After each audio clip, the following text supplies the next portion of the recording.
Nope, I couldn't. Really like I could tell other people, but probably not you. Can I come to your house? Oh my God! Sit down, Winnie. Sit down. Let's kind of keep it cool today. No more fandom stuff. He always asks me to sign stuff constantly. I'm like, hey, let's just get along like normal people. I'm sorry. It's just that I am such a massive Dragon Ball Z fan. Yeah, you are. Come on. Yeah, that's right. Yeah, he knows Dragon Ball just almost as well as he knows My Hero Academia. Yeah, My Hero Macadamia Nuts. Yes. I'm a big fan of that. I love My Hero Macadamia Nuts. It's good to see you again. It's lovely to see you. Should be called like Christopher Sabat's panel Unplugged or something like that. Because yesterday's was so big. It was such a big panel room. This one is a little more intimate. It is, but at the same time, turn the lights up. Just have a look at just how many.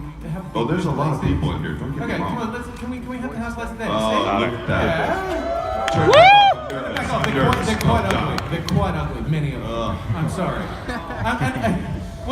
No, I wasn't talking about you. I like you. You're like, oh, thanks. You're really a charmer. Yeah, this is why I'm alone so much of my time.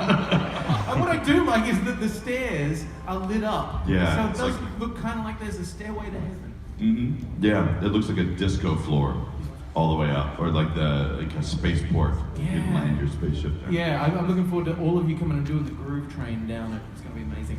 Anyway, hi, how are you? Oh, great. Good, I'm so glad.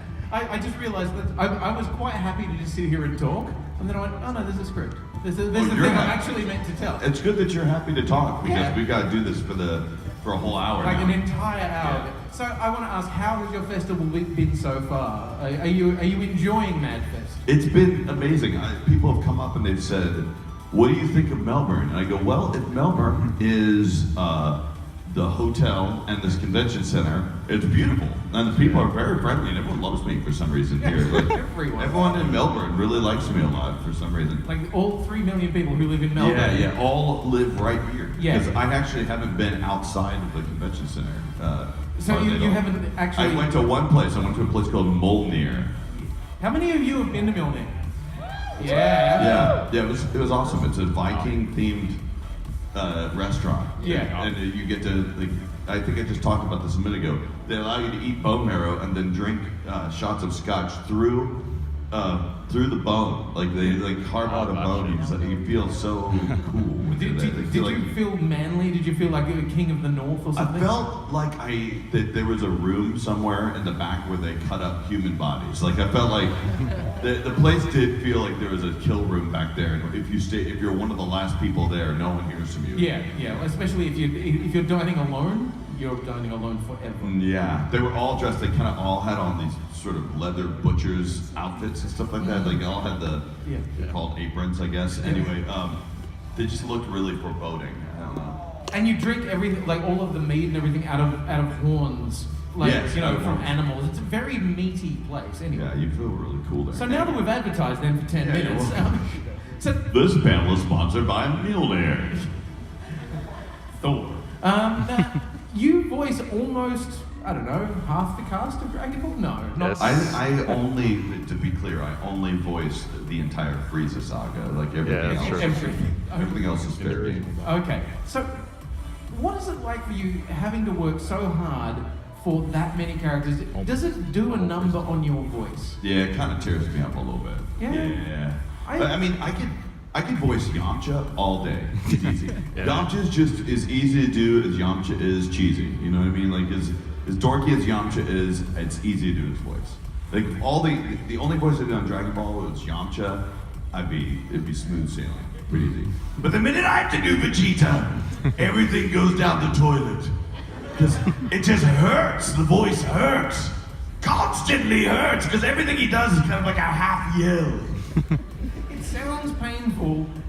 Okay, when you were coming up with the voice for the character, did you think, oh yeah, this is going to be fun? Or were you aware at the time, I have just made a rod for my back for the next 20 years? Actually, I wasn't able to see that far into the future. I was like, boy, this is going to hurt for the next 6 months while I'm working on this show.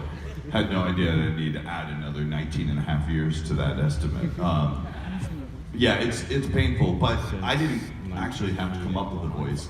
The voice was already prepared for me when it was dubbed in Canada for a little bit. This guy named Brian Drummond did the voice of Vegeta. Yeah. And Scott McNeil was the voice of Piccolo, and they just basically cast us on our ability to copy their voices. Because they didn't want, because they were having to change out all the voices. They didn't want to record in Canada anymore because Canada's just America's hat. Like, and we don't like to be associated with Canada. So you're doing a real good job at that moment. God, we're doing a great job as a country not wanting to associate with anyone these days. Yeah. You're in your own little corner doing your thing. I was very happy. Like they scrutinized my passport more on this trip to Australia than they ever have before. Oh, really? Because I'm sure they have a lot of people trying to leave America right now to go anywhere else. They're like, what are you going for? Asylum. I need asylum. Oh, sorry, an anime convention. Are you planning on coming back, sir? Eventually, but this is a long convention. 20 years. I actually believe you lived here for a while, didn't you? I did. I lived in Sydney. Yeah, you did. Anyone here from Sydney? Yeah. Oh! Yeah, I just like that there's at least a bunch of Melbourne people going, boo. Oh, is there a rivalry between Sydney? I don't know, guys. Is there a rivalry between Sydney and Melbourne? I lived in Sydney for some reason. Yeah. Oh, that's good. I love that. Yeah, I'm you know what? There's a rivalry, another one. Where am I from? Does anyone know? Yes, I'm from Tasmania. He's from Tasmania. Which is, if Canada's the hat of America, Tasmania is the vestigial tail of Australia. So I didn't understand the rivalry between Sydney and Melbourne until I moved to Sydney. I'm sorry, Melbourne. Yeah, I lived in a suburb of Sydney called Killarney Heights. And then I went to school in Chatswood. I went to. It was awesome. It was my first experience ever wearing like a school uniform. I don't know. Because in America you just wore like whatever you wanted to school, but here you kind of had to wear a school uniform. I thought it was pretty cool. How old were you? I was 3 years old. I'm kidding. I was in high school. Right. I was hoping you were going to say 27. And you in a school uniform at 27. I would. That's what a lot of people tell me. Actually, thank you. I'll send you some shots later. Ladies and gentlemen, the following panel will be rated.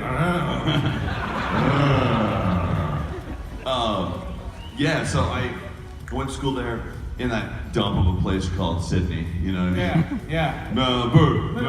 Yeah. Okay, sorry. You guys are really slow to pick up on this animosity. How many people are from Sydney here? They don't want to raise their hand anymore. How many people from Melbourne? Woo! Okay, that makes a lot of sense because we're in Melbourne. Yeah, right now. So it's a bit of an easier commute. Yeah, true. I just kind of thought, maybe you'd be a little bit more quick to get angry and fired up, but no. Apparently you're just too comfortable. Everyone else from Sydney is actually outside. They've already been beat up. Bleeding in a gutter somewhere. Crying about how inferior they are. That's okay. They're outside, and soon they're just going to be powering up for the next 5 to 7 episodes. Yes. Oh! Yeah. That Dragon Ball joke.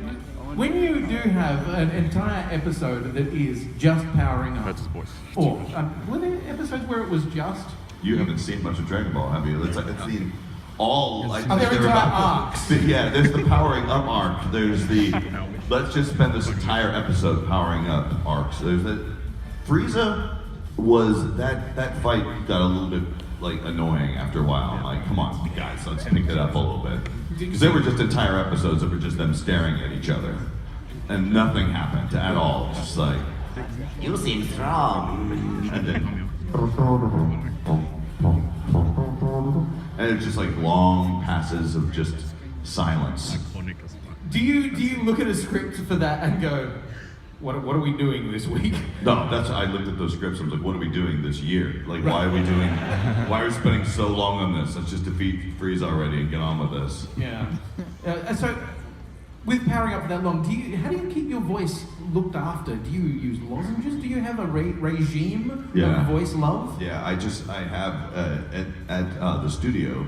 I have a large contraption that just drops lozenges into my mouth slowly.